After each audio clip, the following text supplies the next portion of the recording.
there. So you're always hopping from one thing to another, not even focusing your energy. That's why there's what is called quantum increase in doing.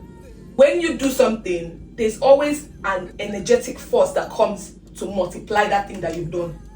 Don't think that one thing that you've done is one thing. Those things drop our energy, and we need to be putting our energy as purpose-driven women on things that are, imagine you putting your energy on two most important things of your life. How that thing is going to multiply. Imagine that. So I'm going to be coming from the fact that we identifying and focusing on what is essential is actually key. I'm here to remind you that if you put in your energy into one or two particular things that are so important, things that are important obviously have seasons. I'm going to go there. But if you put in your energy on those things that are important, all of us here probably even know the things that are important to us and what we've been called to do. You probably have an understanding of where you are going.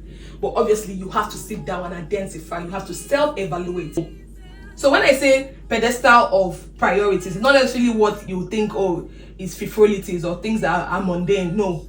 They can be important. They can even be very, very, very important. But look, you need to understand what is important at your time, because no matter how much you've grown, no matter wherever you find yourself in your career as a woman, you will always need to soak yourself in sessions of productivity, sessions that will remind you of who you are, sessions that will remind you, because you're not always going to feel good. Trust me, you're not always going to feel like it. So you need to repeatedly soak yourself in those sessions, and it would be based on your seasons, based on where you are. Thank you, Grace.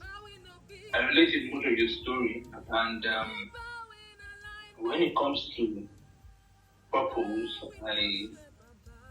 there's a lot of things that go. 2014, I started a community of readers club, and down the line we did a lot of things that exposed us to a number of persons. But we started from a very, very little hub in Plateau State. And if you go to Plateau State now and you mention community of readers, it's louder there. And we reviewed a number of books, a number of international books, a number of books that authors of those books, books like Atomic Habits by James Clear, and we got to talk to James Clear. Those days it was all about consistency. Now, let me now connect it with your own story. You said something about distraction, and you said distraction came in between. Now, my own distraction did not. The distraction that came in between was not distraction that was self-made. It was not distraction that was. Okay, I had a major surgery in 2018. I had a major brain surgery in 2018, and that caught up a lot of things. And I had to. You just reflected my mind back to that. So I said I would mention it. I think I was muted. Okay, thank you very much, Paul.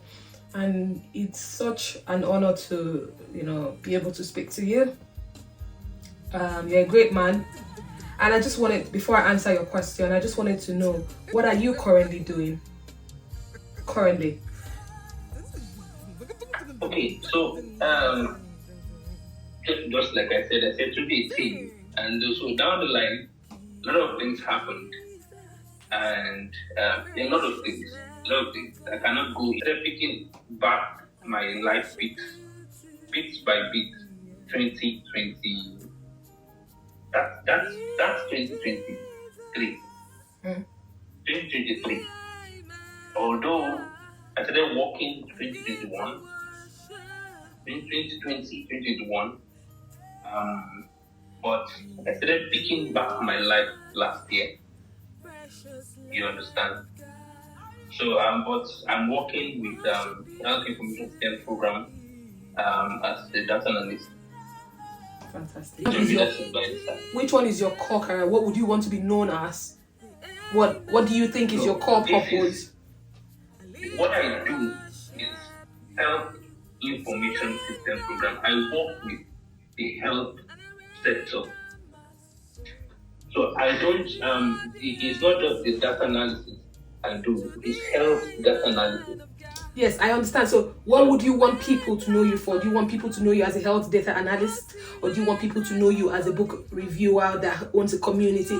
What would you want people, like, if they mention your name, say, Paul, oh, that guy, he does something around, for example, if they mention that girl, every time she's always talking about breastfeeding. That's what people always oh, that girl, she's always talking about mother and child. She doesn't even have a child. Don't mind her. That's what they say about when you were saying 10 years plan, right?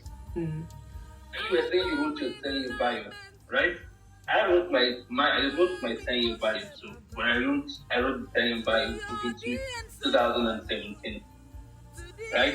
When I wrote that 10-year bio, and your 10s have to now be focused on, because that is, I don't know if you understand.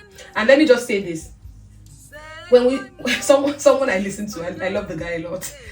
I've forgotten his name, but I love him a lot. I listened to him, and he did say something. I don't know if you guys watched it or saw it somewhere, but he said between 2019 and 2020, those 3 years does not exist. They removed it and they threw it away. Why? Because of COVID, right? Because people feel like because you were in that year, people were not so productive. People couldn't do the things that they are supposed to do.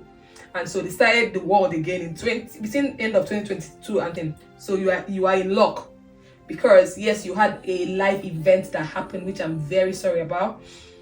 And I mean, I empathize with you that you experienced that downtime, which was not your doing. Say that thing didn't happen, you would still be in the Readers Club, getting people to review books and doing mighty things with reviewing books, or whatever your goal and your plan was with that. But it has happened, right? And now you've moved forward to, working where you are working now. But let's deal with the now. Let's deal with where we are now. This is your current season. And this season of your life, you are working somewhere. So now, the question now is, what would you want to, become or do, say 2 years, 3 years, 4 years, 5 years, 10 years from now? And what are the actionable plans and the actionable goals that you are setting to get you to that place? For example, you mentioned my own situation where I had a bit of pauses. It doesn't mean that I was still, where I was in Akwa Ibom, I was still doing stuffs and all. But obviously, what would have given in quotes. So when people talk about success, they are looking, as you mentioned, they are looking for it to be, oh, I was doing big stuffs, people knew me, or this, that. Forgetting that in that your quiet time, in that your reflecting time, in that your backwardness, in that your major brain surgery that you had, God probably was, opening you up to learn certain things. It was okay to take that pause, because maybe the way you were going, you would have lost track on what you were supposed to do, or what you were called to do, or on the vision itself. Do you understand? Forgetting that you needed that season to hibernate, to soak yourself, and learn other culture. God wanted to open you up. So for me, this was what I learned from that, my season of, that it looked like I was pausing, because obviously I was not going to connect Nigeria to talk on TV, to do my maternal mental Tuesdays. I wasn't everywhere, because in Lagos I was everywhere, and I liked it, and that's what we all like, spotlight. But trust me, God is not interested in that spotlight, though. Just so I let you know, God is more interested in bigger things. In terms of, for God, bigger things is about souls. It's about how people's lives are being transformed. And it doesn't mean you have to come on social media or be the center of attraction. No. So for me, what I learned was that when I left Lagos, where I thought, oh yeah, Lagos is going to be more receptive of what I am preaching, because people in Nigeria, people don't talk about mental health a lot. So I was busy telling myself that I cannot be. Now I understand why God wanted me to be in Lagos. Now I understand. I was busy talking. So when they come to talk, I'll say, yes, Lagos is more receptive to what I am selling. When I went to Akwa Ibom, the number of people that were suffering, I still have the data. I have it firsthand. First of all, thankfully, I was working in the primary healthcare center, local government, for staff and all. I said, look, I want to partner with the healthcare providers to collect data to understand if perinatal mental health disorder is a thing in, in Akwa Ibom. I wanted to understand. And guess what? The numbers I got in Lagos did not even come close. 60% of women, it was 60 something, it was above 60, were suffering a mental health disorder, or were at risk of suffering a mental health disorder due to some certain, effect or the other. Mostly it was abuse. Yes, I've read the book. It's a really good one. So Grace is fully plugged in. Debbie says your session was very educative.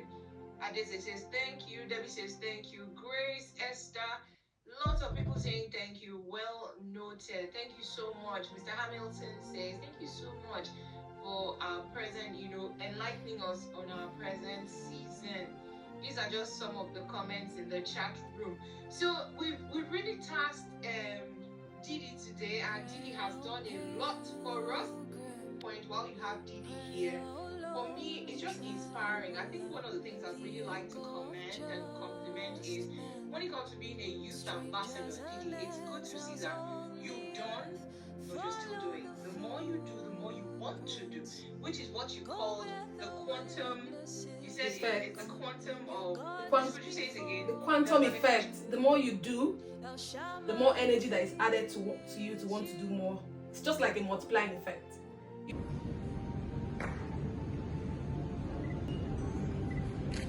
An effective strategy in my business that still makes me relevant in business even though I'm based in Canada. Now, Canada has its limitation really, especially when your target audience are not here. Right? So how am I be able to succeed in business if you are in Canada? Number one, I leverage on social media. I run Facebook and Instagram ads to help me find my target audience even though they are not in Canada. And that has helped, that has worked. I have customers all around Nigeria and even outside of Nigeria leveraging on social media. Number two, I also leverage on the feedback of my customers, right? I ask questions, and then that leads or guides me to know designs that are in demand and will likely sell. And if you produce things that will sell, people will buy. It will remain profitable and remain in business, right? Number three, my personal brand. I can still leverage on YouTube to teach, to empower people, and then I sell classes as well. That, as digital products, you can send it anywhere, any part of the world, people can still access your program. So, leveraging on technology, leveraging on social media, feedback from my clients has kept me relevant in business despite my location. Well, thank you so much. I actually have many more questions, but now I'm going to throw it over to the amazing young adults in our midst. Do we have any questions for Mrs. Glory Pendra?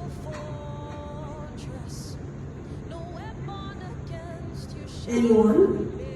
From her journey that she has shared with us so far, is there anything you can relate to? Are there specific questions that you'd like to ask and you'd like to know? This will be a great opportunity for you to learn. She's here in person herself. So, anyone? Okay, we have someone over here.